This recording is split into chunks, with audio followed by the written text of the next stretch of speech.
আসসালামু আলাইকুম everyone, I hope সবাই অনেক ভালো আছেন। আজকে নিয়ে আসলাম মুরগির মাংস দিয়ে আলু দিয়ে রেসিপি। তো সবাই তো কম বেশি রান্না করতে জানেন। তো আমি অ্যাকচুয়ালি কাউকে শেখানোর জন্য না, জাস্ট আমি কিভাবে রান্না করি। তো যেহেতু ভিডিও বানাই, তো ভাবলাম আমার নিজেরও উপকার হবে, ভিডিওগুলো বানানো থাকলে কোনো এক সময় আমারই কাজে দিবে।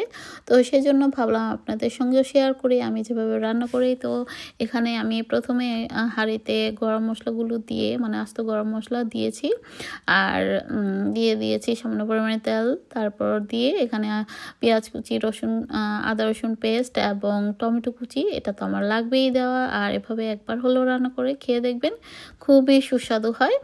মানে কি আর বলবো, টমেটোটা দেওয়ার কারণে।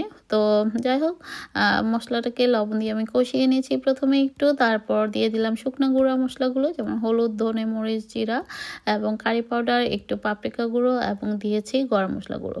তো সমস্ত কিছু দেওয়ার পর একটু নেড়ে চেড়ে দিয়ে দিয়েছিলাম সামান্য একটু গরম পানি দিয়ে। মশলাটাকে আরও কিছুক্ষণ কষিয়ে নেওয়ার পর আমি এখন দিয়ে দিচ্ছি এটা হচ্ছে বেবি চিকেন। তো বেবি চিকেন এখানে আমি পুরোটাই দিচ্ছি। আর আজকের বেবি চিকেনটা একটু বড় করে কাটা ছিল। তো যাই হোক, আমি আর ছোট করিনি, যেহেতু আমরা দুজন মানুষ, তো চলবে আমাদের জন্য। তো আজকে ভাবলাম যে একটু আলু দিয়ে রান্না করি, একটু ঝোল ঝোল করে।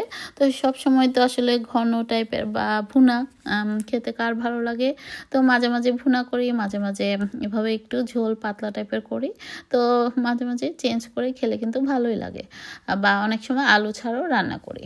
তো আমি আজকে একটু পাতলা করে রান্না করছি, মানে ঝোল ঝোল, খেতে কিন্তু ভালোই লাগে। আর আমি এভাবে রান্না করছি, এটা হচ্ছে বেবি চিকেন বা ব্রয়লার মুরগি, আমরা তো দেশে বলি। তো যাই হোক, সেটাই ধরা যায়।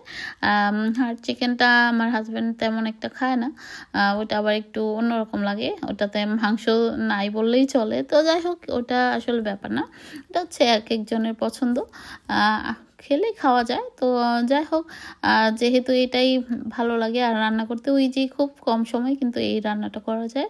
তো আলুটাও সাথে দিয়ে দিলাম। তো দিয়ে এখানে আমি কাঁচামরিচ কুচি, টমেটো দিয়ে দিয়েছি, ধনেপাতা কুচি, আপনারা চাইলে স্কিপ করতে পারেন। তো এটা দিলে কিন্তু খারাপ হয় না, খেতে ভালোই লাগে।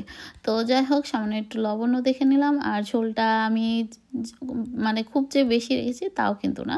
তো এই তো আর একটু হলেই কিন্তু হয়ে যাবে আমার চিকেন রান্নাটা। আর খেতে মাশাআল্লাহ সুস্বাদু হয়েছে। তো এই তো দেখতে পাচ্ছেন চিকেনটা কিন্তু মোটামুটি হয়ে গেছে। তো শেষের দিকে আরও কিছুটা ধনেপাতা দিয়ে চুলাটা অফ করে দিয়েছি। এই তো আমার চিকেন কারি, পাতলা ঝোল বা আলু দিয়ে চিকেনের তরকারি। তো দেখা হচ্ছে নেক্সট ভিডিওতে। তো আজ এ পর্যন্তই, সবাই ভালো থাকবেন। আল্লাহ হাফেজ। Thank you for watching.